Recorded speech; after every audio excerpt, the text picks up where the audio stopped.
आज एक बहुत ही दुखद घटना हुई है जो कि आई थिंक आजकल काफ़ी आम बात है, लेकिन ऐसी घटनाओं की रिपोर्टिंग आम बात नहीं है।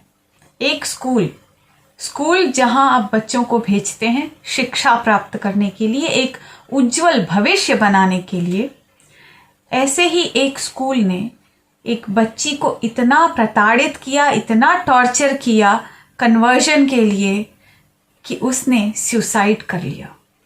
नमस्कार दोस्तों, मैं अजीत और आप देख रहे हैं डू पॉलिटिक्स। आज हम बात करने जा रहे हैं लावण्या की। 15 साल की हिंदू बच्ची थी जो Sacred Heart Higher Secondary School में पढ़ा करती थी और उस पर स्कूल एडमिनिस्ट्रेशन ने बार बार दबाव बनाया कि वो कन्वर्ट होकर क्रिश्चियन बन जाए। उसने धर्म का साथ नहीं छोड़ा और अंततः टॉर्चर से परेशान होकर, जिसकी पूरी कहानी मैं आगे बताऊंगा, उसने आत्महत्या कर ली। ये एक लार्जर इशू है कन्वर्जन का, जिसमें 5600 एनजीओ सिर्फ रिलीजियस कन्वर्जन पे इस देश में काम करते हैं। लगभग 10,000 करोड़ रुपए प्रति वर्ष की इनकी फंडिंग है। वो भी एक जो ऐसा एस्टिमेट है जो एक्चुअल में रिकॉर्ड्स में है। आप सोच लीजिए कि नॉन रिकॉर्डेड फंड्स कितने होंगे।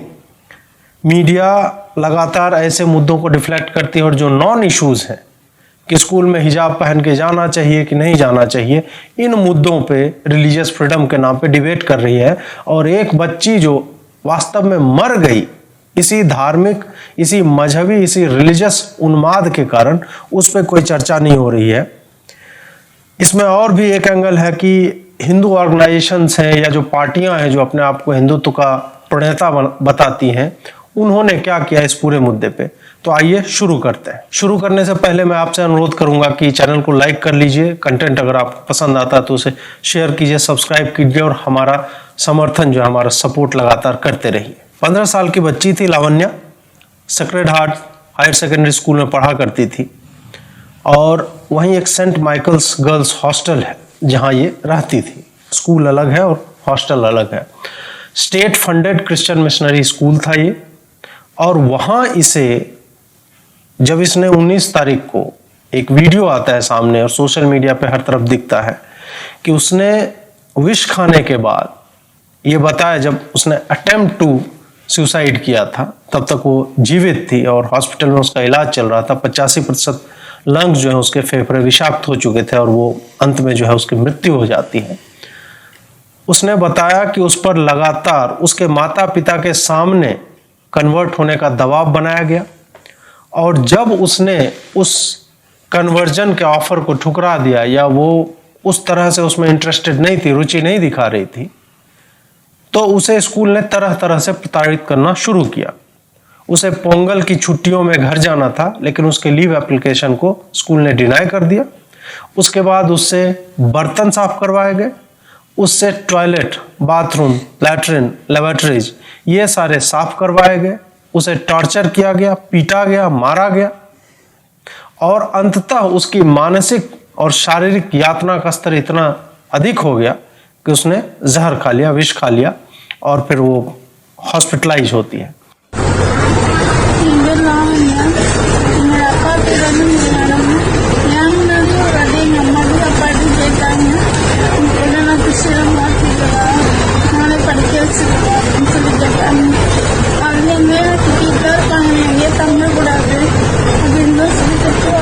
हॉस्पिटलाइज होने तक स्कूल ने उसके माता पिता को इन्फॉर्म करना आवश्यक नहीं समझा।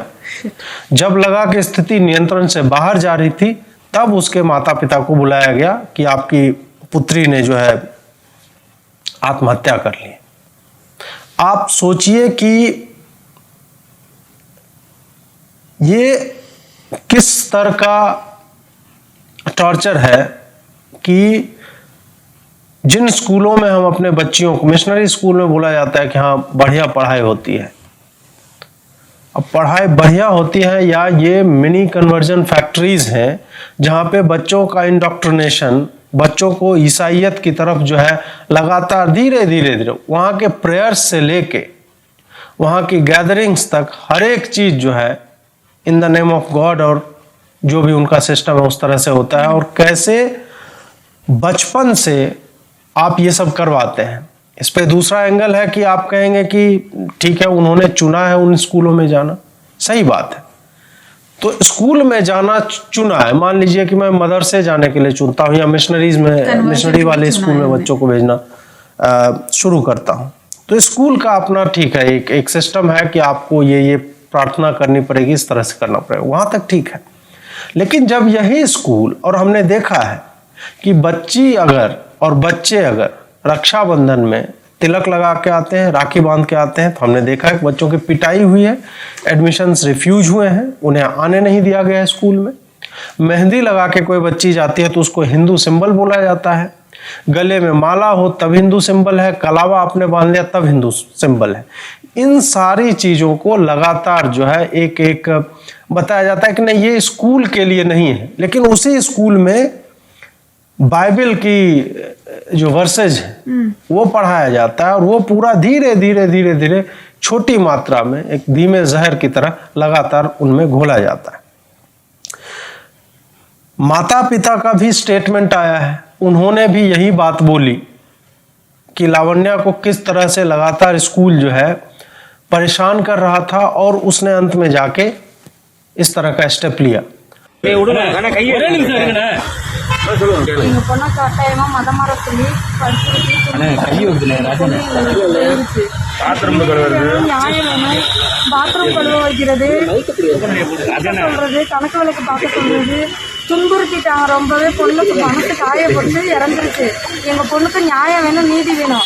அந்த 2 பேத்தையும் அரெஸ்ட் பண்ணா மட்டும்தான் எதுவுமே நாங்க பாடி வாங்குவோம். நாங்க எங்க பொண்ணே போயிடுச்சு. நாங்க என்ன பண்ண போறோம்? இனிமேல் எங்க பொண்ணுக்கு நடந்தது வேற பொண்ணுக்கு யாருக்குமே எங்கேயுமே நடக்க கூடாது. எங்க பொண்ணாதான் ஃபர்ஸ்ட் இருக்கணும், லாஸ்ட்டுமா இருக்கணும். எங்க பொண்ணுக்கு நடந்த மாதிரி வேற எந்த பொண்ணுக்கும் இந்த அநியாயம் நடக்க கூடாது. இந்த தமிழ்நாட்டுல, இந்த இந்தியாவுல நடக்கவே கூடாது.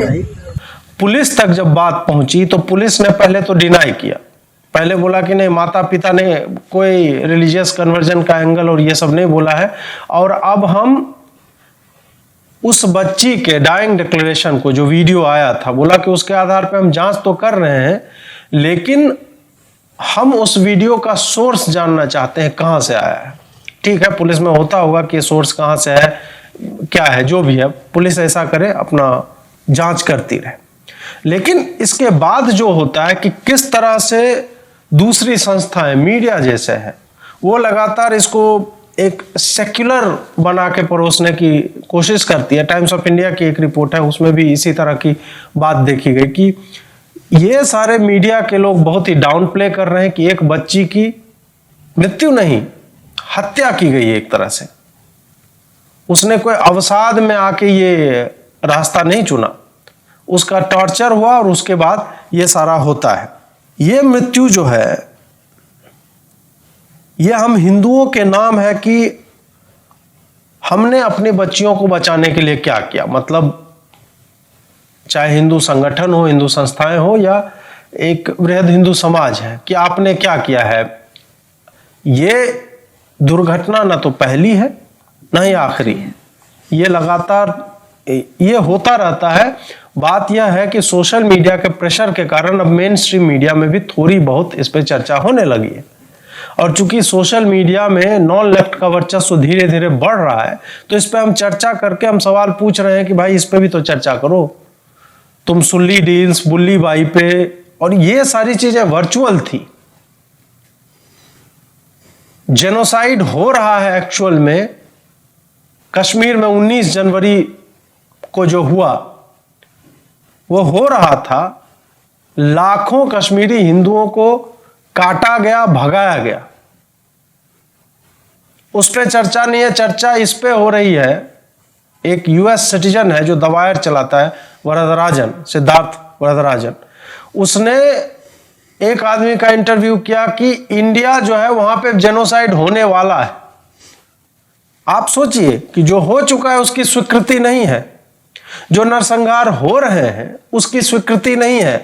इस देश ने अभी तक मोपला को, नोआखाली को, कश्मीर को, इन सब पे उस तरह से मुखर होके जो सब के सब ऑर्गेनाइज्ड मैसेकर्स थे, इस पे कुछ नहीं बोला है। और यहां की मीडिया, और इसको फंड करने वाले कौन कौन है, ये दवायर जैसों को, आप उसको देखिए। एक फियर मॉन्गरिंग की जाती है ताकि जो अल्पसंख्यक समाज है जो हुआ नहीं है उस पे वो सोचने लगे कि ऐसा होने लगेगा। अब याद कीजिए 2014 में जब मोदी का चुनाव होता है, वो प्रधानमंत्री बन के आते हैं। 2013 के सितंबर अक्टूबर में जो है अनाउंसमेंट हुआ उनका कैंडिडेचर कि ये भाजपा के प्रधानमंत्री पद के प्रत्याशी हैं, तब से इस तरह का माहौल बनाया जाने लगा कि अब तो भैया मुसलमानों का रहना मुश्किल हो जाएगा, हिंदू सड़कों पर नंगी तलवारें लेके दौड़ेंगे और सारे मुसलमानों को काट देंगे। 7.5 साल बीत चुके हैं, एक भी रायट, एक भी रिलीजियस रायट जो है नहीं हुआ, जबकि ये एक नॉर्म था। उत्तर प्रदेश को याद कीजिए आप, मुजफ्फरनगर को याद कीजिए आप, उसके बाद कैराना याद कीजिए, दिल्ली में जो दंगे हुए उसको याद कीजिए, मथुरा याद कीजिए, और कई ऐसे शहर और ऐसे वार्ड हैं जहां पे हिंदुओं को आजकल भी खबर आ रही है कि वो लिख के जा रहे हैं ये मकान बिकाऊ है, हम जा रहे हैं। जो एक्चुअल में हो रहा है, जहां बच्चियां मर रही हैं, उस पे हमारे ही संगठन, हमारी ही समर्थन से सत्ता में पहुंची पार्टियां डिबेट नहीं करती। आप देखें कितने लोग इस बात पे कुछ बोल रहे हैं, कितने नेता, कितने हिंदू नेता, कितने भाजपा नेताओं ने इस पे ट्वीट किया, पोस्ट किया है या बयान जारी किया है। आप पाएंगे वो नगण्य है, उनकी गिनती बहुत ही कम है या शून्य है। ऐसा नहीं है कि हमारे संगठन कार्य नहीं कर रहे हैं, कर रहे हैं, लेकिन उनका प्रभाव उतना अधिक नहीं है जितना होना चाहिए। अगर ये संगठन इन लोगों को जो अपने धार्मिक पहचान के कारण प्रताड़ित किए जा रहे हैं, उनको अगर इन्होंने कानूनी सहायता दिलाई होती या किसी और तरीके से सामने आकर सहायता उनकी की होती, तो बंगाल में जो हुआ वो नहीं होता। बंगाल में तो 150 लोग मरे हैं और सिर्फ विचारधारा के ही कारण मरे हैं, उनकी हत्या की गई है। उनको दुर्भाग्य से, जितनों से मैं मिला और मैं काफी लोगों से मिला, कोई कानूनी सहायता नहीं दी गई, ना किसी संगठन ने दी, ना किसी राजनीतिक पार्टी ने दी। उनका नाम खूब लिया गया, उनके नाम को खूब भुनाया गया। तो और भी आप देखें ना, और भी एग्जाम्पल्स हैं कि कैसे कुछ उन लोगों को चुप कराने की कोशिश होती है। उत्तराखंड में आप देखिए कि जब तक डासना में यति नरसिंहानंद सरस्वती थे, उनकी कोई गिरफ्तारी नहीं होती है, वो पुलिस प्रोटेक्शन में रहते हैं और हरिद्वार में, उत्तराखंड में जाते हैं और वहां पे 4 महीने पहले की कोई स्टेटमेंट पे केस बना के उनको रात के 9 बजे उठाया जाता है और लोगों को मिलने नहीं दिया जाता है, कहते हैं कोविड प्रोटोकॉल है। ये धामी की सरकार ने किया है। वसीम रिजवी जो जितेंद्र नारायण सिंह त्यागी बन गए, उनको उठाया गया, पहले सेशंस कोर्ट ने बेल खारिज की, हमें पता था यही होगा। यति जी की भी खारिज हुई, उसके बाद कल जो है जिला न्यायालय ने, उसने भी बेल खारिज कर दी जितेंद्र त्यागी की। सहायता तो छोड़िए, आप यति जी हो गए या कालीचरण महाराज हो गए, आप देखिए कि कैसे उनको प्रताड़ित किया जा रहा है और हमारा, आपका और इन पार्टियों का, इन संगठनों का क्या रिस्पॉन्स है। वो इस पर मतलब संगठित होकर कुछ बोलना तो छोड़िए, मतलब वस्तुतः उसके अपोजिट डायरेक्शन में जा रहे हैं। वो लगातार बोल रहे हैं कि नहीं नहीं, उनको ऐसा नहीं करना चाहिए था, चुनाव चल रहा है, ये हार जाएगी। चुनाव यार, 5 चुनाव हर साल होता है। तुम पिछले साल के मार्च से बोल रहे हो कि ये जो है चुनाव हरवाने के लिए यति नरसिंहानंद ये सब कर रहा है। 15 साल का जो बच्चा आया था पानी पीने, उसके बाद से लेके मोहम्मद कासिफ, उमर गौतम, कन्वर्जन का पूरा रैकेट था। गूंगे बहरे बच्चों को कन्वर्ट किया जाता था और उसमें मिनिस्ट्री ऑफ चाइल्ड वेलफेयर और डेवलपमेंट तक उसके पदाधिकारी तक मिले हुए थे। पूरे रैकेट का पर्दाफाश कैसे होता है? इसी यति जी के कारण होता है। उसके बाद स्वामी नरेशानंद वहां पे सोए हुए थे, उसको यति समझ के जो है गले पे वो कटर से, छुरे से उनकी हत्या करने की कोशिश की, अतड़ियां फाड़ दी गई, मैंने देखा है। अभी तक हील नहीं हुआ है, इतना चौड़ा पट्टी उनके पेट पे अभी भी लगी हुई है। हमने कब इनकी मदद की? हम उल्टे सपा का एजेंट है, कांग्रेस का एजेंट है, फलाना डिमका कह के। आपके पास कितनी अच्छी अपॉर्चुनिटी थी, कितना अच्छा अवसर था कि एक जितेंद्र नारायण त्यागी बनता है तो आप उसको आगे करके, उसको उदाहरण की तरह लेके, जहां जहां भी इस तरह के कन्वर्जेंस हो रहे हैं उल्टे सीधे, वहां पे आप इसका इस्तेमाल कर सकते थे, प्रयोग कर सकते थे कि और लोग जाने। लेकिन नहीं, आपने उनको बिना काम का हेट स्पीच है फलाना, हेट स्पीच तो तौकीर रजा का भी था, वारिस पठान का भी था, ओवैसी दोनों का था, अमानतुल्लाह खान का है। किसका नहीं है? हर दिन मौलाना साहब को आज आप अभी तक आप लोग पकड़ नहीं पाए हैं, कोविड प्रोटोकॉल का दे रहे हो ना बहाना। कहां है मौलाना साहब? तमाम बातें, लेकिन वही है कि फिर ये उसी वृहद डिस्कशन का उसी के दायरे में आता है कि किस तरह से हम अपनी बच्चियों को, चाहे कन्वर्जन वाला एंगल हो, लव जिहाद की घटनाएं हो, तो हम उसको रिकॉग्नाइज तक नहीं होने दे रहे। हमारी सामूहिक चर्चा इस स्तर की नहीं है कि हम इसको इफेक्टिव बना के इस पे कुछ काम करवा पाए। हम स्वीकार तक नहीं कर पा रहे। बात हो रही है कि कर्नाटक में हिजाब पहनने पे बच्चियों को जो है आने नहीं दिया गया स्कूल में, कॉलेज में।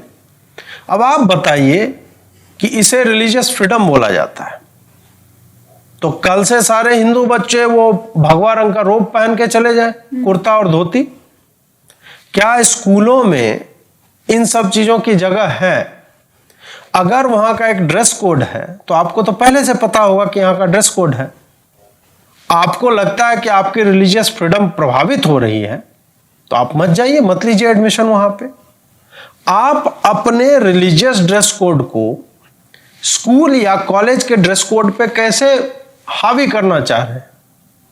स्कूल है, और ये किस तरह का ड्रेस कोड है? आप देखिए कि एक के बाद एक लड़कियां सामने आ रही, वो बता रहे हैं किस तरह से ये टूल ऑफ ऑपरेशन है। जबरन, मतलब जो अपने अच्छे बुरे का विवेक नहीं रखते हैं, उन बच्चियों को, उन लड़कियों को जबरन जो है कैद कर दिया जाता है एक तरफ से। आप उसको ऑब्जेक्टिफाई कर रहे हैं उसकी पैकेजिंग करके, जो कि बिल्कुल ही गलत है। आप नहीं कह सकते कि 6 साल की बच्ची, 8 साल की बच्ची का ये उसका चॉइस है। स्कूल का अगर ड्रेस है, शर्ट और स्कर्ट, सलवार सूट, साड़ी, जहां का भी ड्रेस है वो पहले से तय है। हम उस पे पूरा डिबेट में लगे हुए हैं।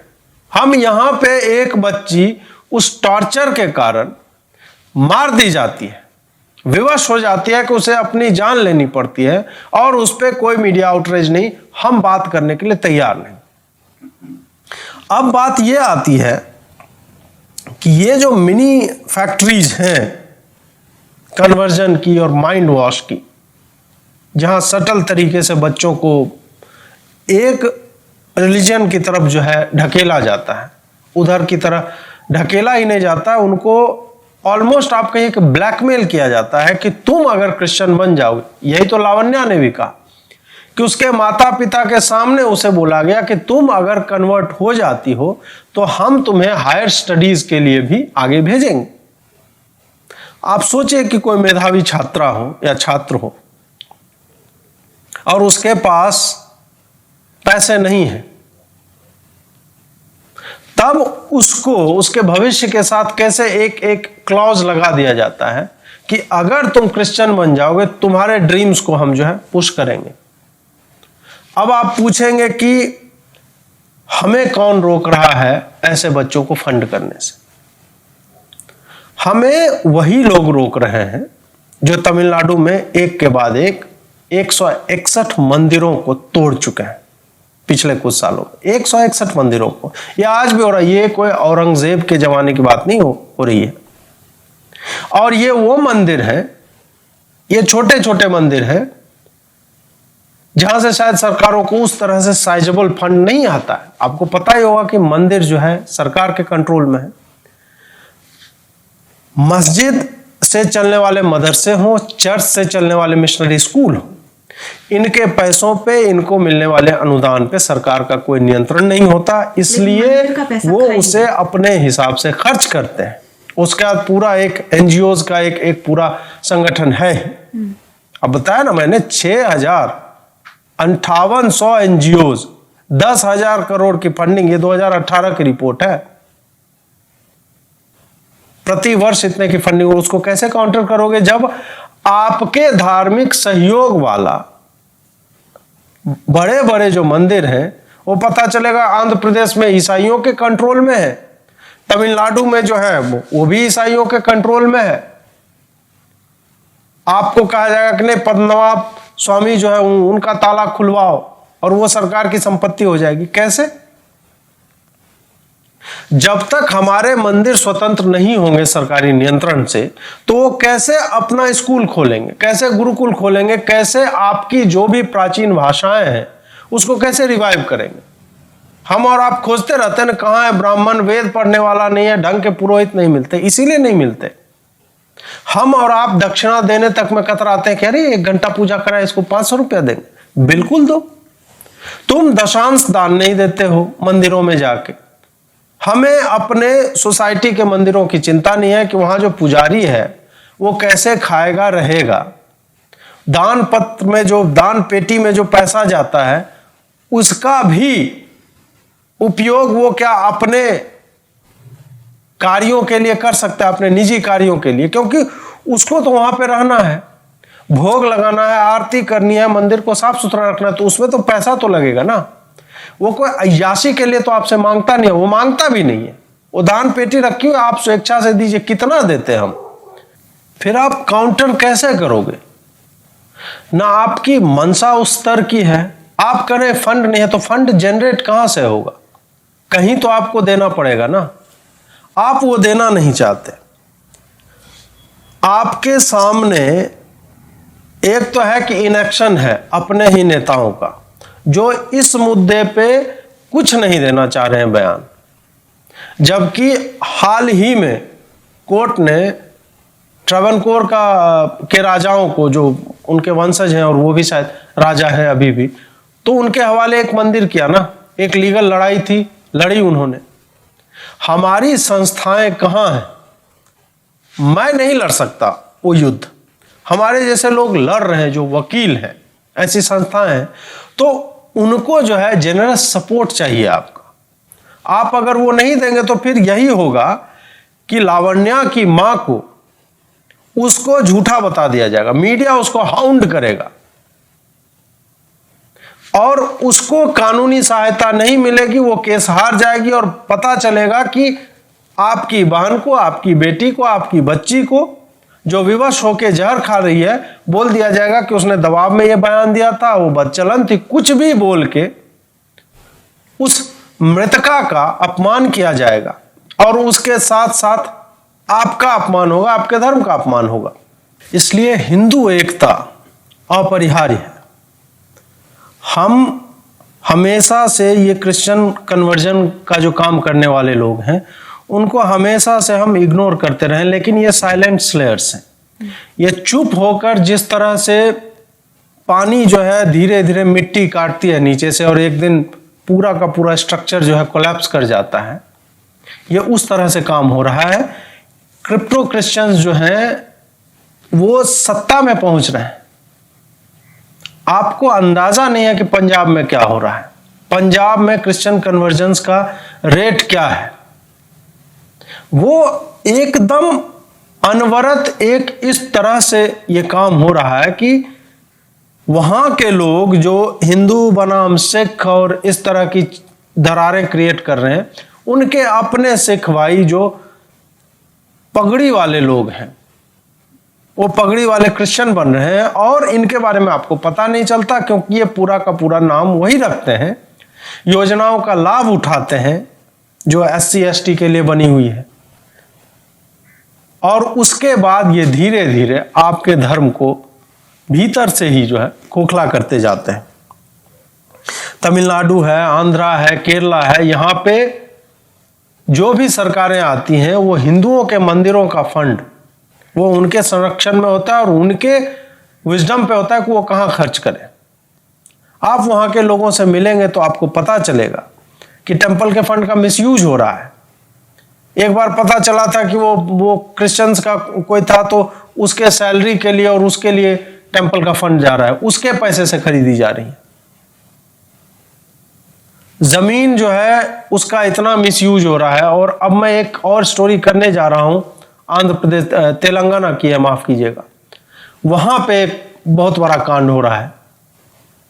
किस तरह से आप जो पैसा, जो टिकट जो है आप दर्शन के लिए कटाते हैं, 10,500 का आप कटाते हैं तो 500 मंदिर में जाता है और 10,000 एक अलग संस्था को जाता है जिसका मंदिर से कोई लेना देना नहीं, जो कि एक क्रिश्चियन संस्था है।